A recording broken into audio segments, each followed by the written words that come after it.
Welcome into our CBC Sports Studios here in Toronto. I am Brittany McLean, and today we have a really fun discussion for you. We are chatting about the 2024 Northern Star Award, which is the best athlete in Canada for the calendar year. Now it's holiday season, but before we get there, we have to make sure these discussions are had. And to be able to have those discussions, I am joined by two of my lovely colleagues who know how to defend a good debate, and that's what we're going to do today. Of course, I have Jesse Campagato. He is the writer of our The Buzzer newsletter here at CBC Sports, and one of our senior contributors, Shireen Ahmed. And you are, and have the privilege of being a part of the nominating committee for this award this year. Do you mind giving us a little insight, well, as much as you can share, I know it's a confidential process, but a little insight into how that's been so far? Yeah, it's been really fascinating, the discussions around the nominated athletes. It is a compilation of really inspiring and storied sports journalists from across the country with different expertise, different sports, both men's and women's and both. And I think it's been a learning process. The discussion is quite colorful and robust. We know that sports journalists aren't opinionated at all, right? So No. it's been really cool. And then it's my first year, and I'm joining Anastasia Busis, Scott Russell, and Andy Petrella from CBC Sports. So there's some good representation, but I'm excited. And that's the thing, right? Opinionated, but passionate. And I think that's the beauty of sport. And there's so many different voices in this, which is going to be awesome. Today, as mentioned, I have Jesse with us. And Jesse, you wrote an article for The Buzzer that was kind of a preview of your thoughts about this. I think it's safe to say all three of us are going into this conversation with a bit of a clear leader in this race. Do you mind starting it off by telling us a bit about who you think is the starting argument here? Yeah, I think the choice is clear, and I think we all agree on this. It's Summer McIntosh. So I always think the athlete with the simplest case is usually the best choice, and her case is dead simple. It's an Olympic year, so the award usually goes to an Olympic athlete in an Olympic year, and she just won more gold medals at one Olympics than any Canadian in history. She also won a silver medal, so she won 4 medals in 4 events, and she did this before she turned 18. So she's incredible.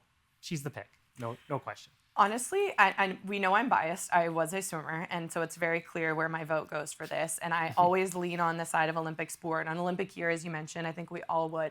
But I think what's so interesting to me, too, about McIntosh is she also broke a world record in the trials, which is still in the calendar year. So that's May. So a lot of people, I know the argument is it can't always be about the medal because there's other things that go in. But to me, a world record performance being the fastest there ever has been in the sport has to put you a little bit apart from the rest of your competitors, right? Yeah, for sure. Like, she's accomplishing so much stuff so quickly. It's just piling on top of each other that I forgot that happened. Yeah. I know, like, the internet's wrecked our brains and we have no memory anymore, but I can't keep up with all the stuff she's accomplishing. Right. So I just kind of give her Olympic resume quickly because it's, the most memorable thing, but she's incredible. Every time she steps in the pool, she does something amazing. So is it possible to make, just for argument's sake, that because she's so young, she'll probably do it again, so we should give it to somebody else? I think that happened last year, though, did it not? She broke multiple world records last year, and our argument was, okay, but next year's Olympic year, let's save it for McIntosh. So I am going to defend the fact that she has been waiting. She is young, but there's no rules unless, we have a committee member here. There's no rules to say you can't win it more than once, right? The other thing is that will she perform in the same way again? There's no guarantees for anything in sports, especially. Right. Yeah. So is it possible she would be at the level? Predictions are generally probably because she's so young and still building, So it'll be interesting to see what happens. Yeah. I think we can continue. We love chatting about sport, right? So we can continue to go in the weeds about Summer's accomplishments, but it is pretty clear that we all are very impressed with the year Summer McIntosh has had. We loved getting to watch her light up the pool this summer. But for the interest's sake of the next little while, let's kind of throw a couple more names in the mix of people we would consider setting aside McIntosh. And I want to start by a special hammer thrower. Hammer throwers really did make history this year. Shireen Ahmed, what would you defend for Cameron Rogers? Oh, I think that she is spectacular. Not only is she just first Canadian to win a gold as a woman in the sport, it is literally a field. Athletics in this particular event is not something that is so popular in that way. The impact that Cameron Rogers has had on Canadian athletes, also how she looks as a Black woman winning this. And I did some work on her in Paris in terms of like storytelling, and the camaraderie is really beautiful there. And for me, leadership, character, integrity, that matters. And for me, she is also stunning. And what she represents in terms of strength as beauty brings a whole other level to this conversation. And I think what's really cool is that we're having a conversation about 2 Olympic champions. We also have Ethan Katzberg on the men's side that are hammer throwers. This conversation in previous years, there would have likely been 0 hammer throwers being put into this conversation. So let's just acknowledge for Canadian sport the progress we're making, the changes we're seeing. And I can't wait for, a 10-year-old right now that's learning about hammer throw for the first time, watching them in 10, 15, 20 years. I think that one's going to really stand out to me. To move on a little bit, Ethan was the closing ceremony flag bearer for Team Canada, and to kind of make it full circle for the Paralympics, our closing ceremony flag bearer was Nick Bennett, and that was a standout moment for the Paralympics for me. I put him arguably in similar conversation with McIntosh, just when you look at medals alone. He won 2 gold medals in his category, S14, and he also won a silver medal. So he takes home 3 individual medals at the Paralympics, and the joy, talk about kind of what stands out to you for Cameron, that stands out to me for Nick Bennett. I mean, he was crying on the podium of pure elation and joy, and those are the moments that stand out of exactly what it means to be Canadian and represent your country, but to also dominate in the process. I mean, talk about success on the world stage. That one I have to throw in the ring. Mm-hmm. Anybody debating that? No, I think one of the points, just to scaffold off what you're saying, is that we're still seeing firsts in Canada for different sports and different achievements. It's the first time it's been done in Paris swimming. It's the first time it was done for summer in swimming in this way. So I'm excited by the fact that we're still seeing these athletic accomplishments as first. And because it keeps us invigorated. It gives Jesse and I stuff to write about. I love it. And I love reading both of your words, by the way. Shireen, was there a Paralympic moment that stuck out to you after watching the Paris Games? Yeah, for me, it was the sitting volleyball. I was really enamored by that. Heidi Peters leading the team. I know it wasn't a gold, but there's some times where not a gold feels like a gold. I mean, just for example, Canada Sevens winning bronze felt like a gold. Mm-hmm. Silver. Sorry. All good. There's so many medals. You just have to. How did I say that? Yes. It did feel like a gold. It did feel like a gold because, again, never been done before. Yeah. Mm-hmm. So, but with Paris volleyball, for sitting volleyball, Heidi Peters captaining that team, the accomplishments, the way, again, with integrity and the leadership and the dedication. Also, the ages of the players are wild. Some of them are older in terms of late 30s, which is not always what we see.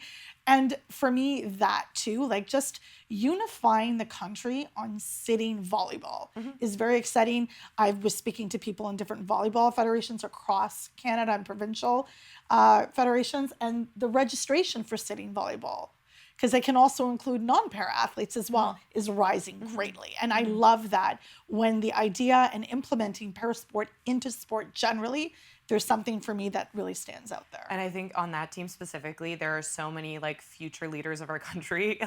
They're so vocal and so passionate. And I think that's the change we need to see across sport, which is so impressive.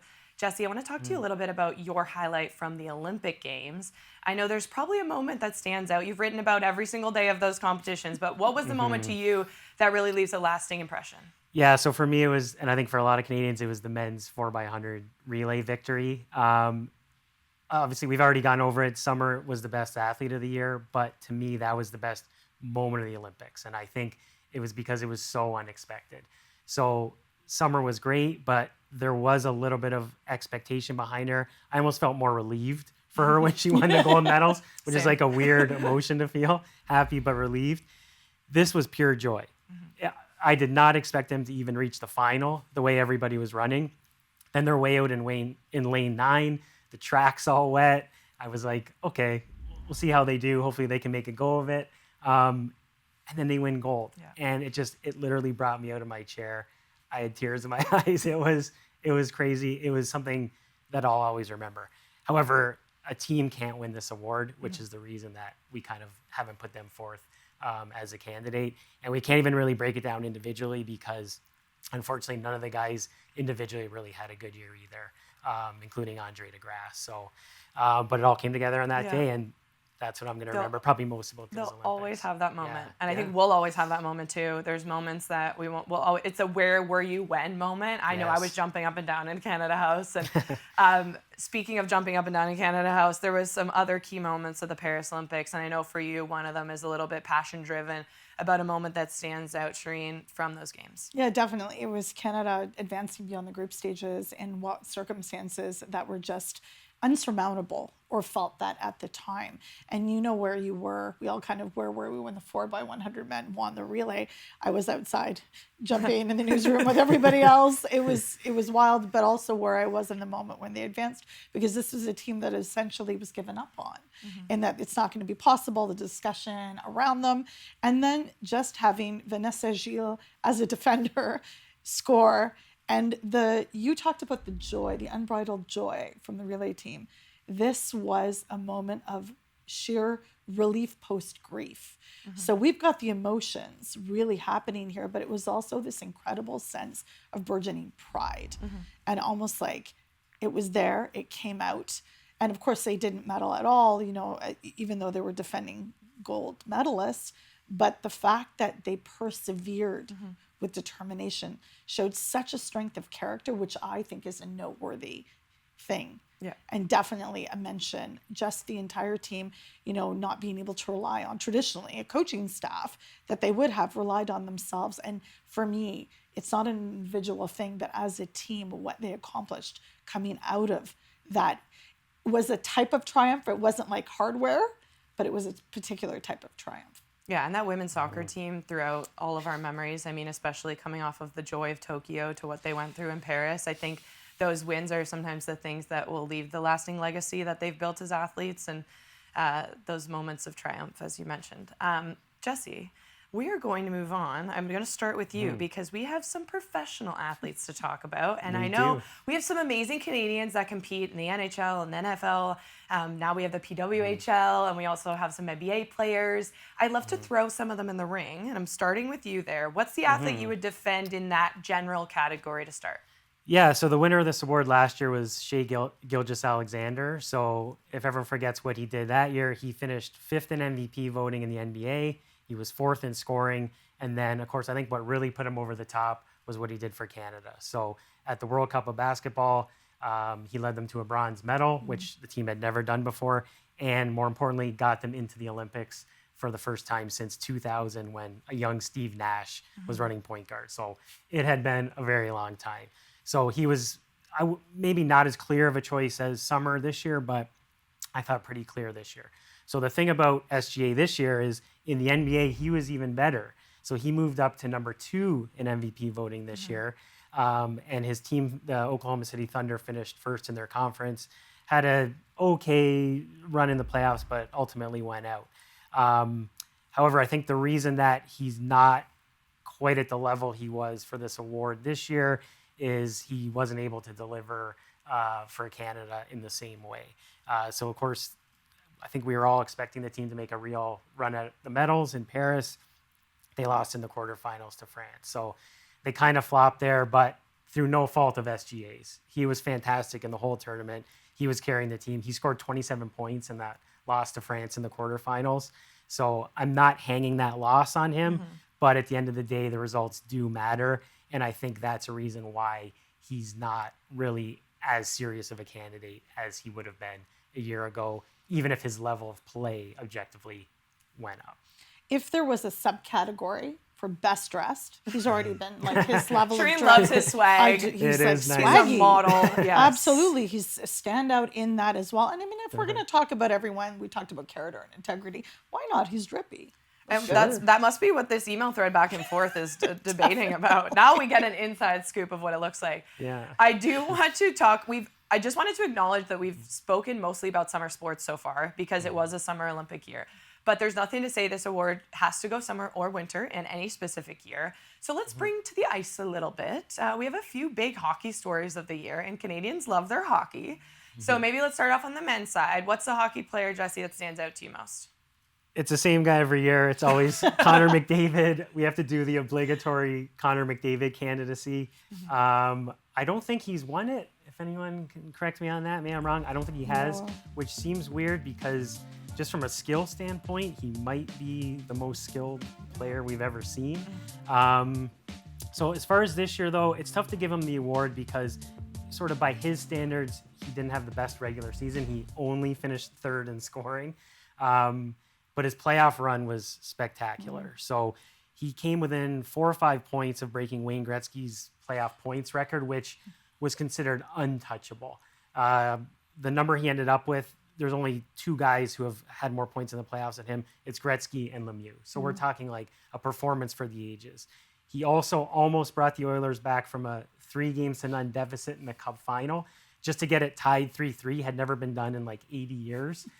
He came within a goal of pulling off the comeback. If he would have done that, I think we're maybe sitting here thinking about giving him the award. But again, kind of like SGA, he did fall short there. So ultimately, have to leave him out. Yeah, I mean, but I think when we talk about hockey and the stats and the year that he's had, as you mentioned, he's a clear leader in this discussion, as he should be. You can't count him out. I was looking at his stats as well last night because in case anyone wanted to battle me against Summer, I was ready to go to war. But, I mean, to me, Summer being the versatile athlete she is, it's about not that she won in one event at the Olympic Games. It's that she did it in multiple disciplines. Yeah. So I was looking at, his points versus assists versus, obviously his assists seem to be his definite strength, but points, assists, goals, like you name it, he's in the mix throughout. And that to me is a versatile hockey player. He's got so much to offer. And it's an athlete that when we work towards Milano, we get to keep talking about, which is really exciting. 4 Nations coming up, by the way. I'm looking forward to that. Yeah. But let's make sure we stay on hockey and pivot to the women's side, because I think this year might have been one of the best years to be a women's hockey fan. And there's one key athlete that really stood out for most of us. And Shireen, who is it? It was Natalie Spooner. I was so happy, not just a fan of women's hockey, but media as well, because the first professional women's league sustainable in this way. I don't feel like we're going backwards. I think we're only going forwards. And, I've been covering women's hockey for a long time. So exciting. Spooner being our MVP, despite having to bow out because of injury early in the playoffs. The Toronto Scepters didn't advance. At that time, they were just the Toronto team. But just her performance, her consistency, her being one of the most approachable athletes to interview, to talk to, being a mom, taking Rory on the road, doing all these multiple levels of things, being the MVP in an inaugural season. Season started January 1st, 2024. You and I were texting each other emotionally. I think we both cried. Yep. Just being able to see that and be part of that history is incredible. And to witness it. And for her to be such a stalwart in that year is just phenomenal. There's Spooner signs. Yep. It's really, I can't even express it. The amount of emotion that, because we don't have, because we're sports journalists. But no bias here. No bias at Always all. objective. But it's really the way so humbly she also achieves. And, it's hard because in a year when the Toronto team didn't advance and didn't win and didn't do what they wanted to do, but sometimes from an L emerges a dub. And I think Spooner is one of those examples. She is someone that everybody looks to on the ice and off the ice. And I think what impressed me the most about Spooner, I think post-Beijing, and especially after she had Rory, people started to counter out that, like, the best had already been seen in her career. And when she came back from her maternity leave and just took the ice in a way that she had never played before, that was arguably the most impressive. Not that she couldn't have done it, but the fact that it wasn't an expectation on her plate, and yet she just proved every single person wrong and did so with such grace and poise, and with her son in the stands cheering her on. And I'm hearing a lot of the girls in the women's hockey space now saying, we're no longer getting the comments of, you're my favorite women's hockey player. We're getting the comments of, you're my favorite hockey player. And that's the type of, that gives me goosebumps all over, because that's the type of thing, like she said, my son will never grow up in a world where he doesn't know women's professional hockey exists. Oof. And come on, I right? love that. Right, and exactly. And he knew going to the rink with mom, that was all he knew. And he's going to grow up thinking, the PWHL and the NHL are equivalent teams and leagues. And I think that's all we can hope for in the world of sport. And that's a clear highlight for most of us for 2024, I think would be easy to say. Okay, well, I think we've covered most of it. There is, though, we haven't talked about football. You and I, Jesse, talk about football pretty much every week. Is there anybody in CFL or NFL that stands out to you that deserves to be in this conversation? Yeah, well, I always throw a football candidate in there because I don't want to get yelled at by my fellow football fans. And there actually was a really good one this year. So Brady Oliveira, he's the running back for the Winnipeg Blue Bombers. He's from Winnipeg. And the CFL's Most Outstanding Player Award almost always goes to an American, usually an American quarterback. Well, he won it this year. So he won the Most Outstanding Canadian for the second straight year, and he added the Most Outstanding Player, which doesn't happen very often. Unfortunately, this theme keeps coming up of a guy's team success, maybe not matching his individual success. Same thing happened to him. They lost in the Grey Cup for the third straight year. So kind of a tough way to end the year for him, but he definitely deserves mention.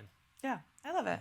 And we kind of covered a lot of our bases, which is awesome. I think Yeah. the one thing I learned from this conversation is how phenomenal of a year it was in Canadian sport, and I hope we keep that going to 2025. We love being fans of it. We also love covering it here at CBC and writing about it. These two, I just chat about it. Before we go, we do have to have a final decision. So I'll start. Let's just do our first. The award is happening, 2024 Northern Star Award. Who would you grant it to? Who do you think deserves it most? I'll start. My vote is Summer McIntosh. Jesse?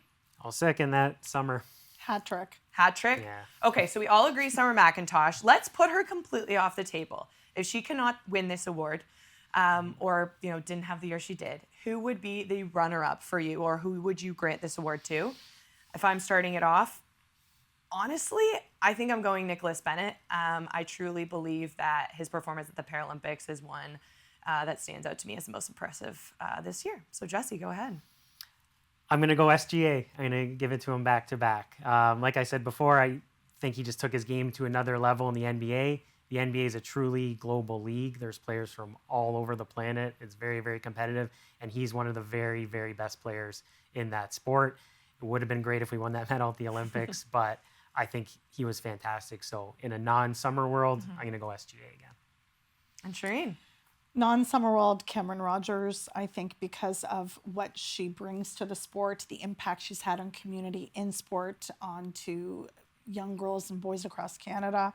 I think that being the first ever to win a gold in hammer throw on the women's side is incredible. To do it with, again, so much poise. And you both are very convincing, though, because I'm trying to say it with my whole chest. And after this conversation, I'm like, oh, McDavid. No, McDavid.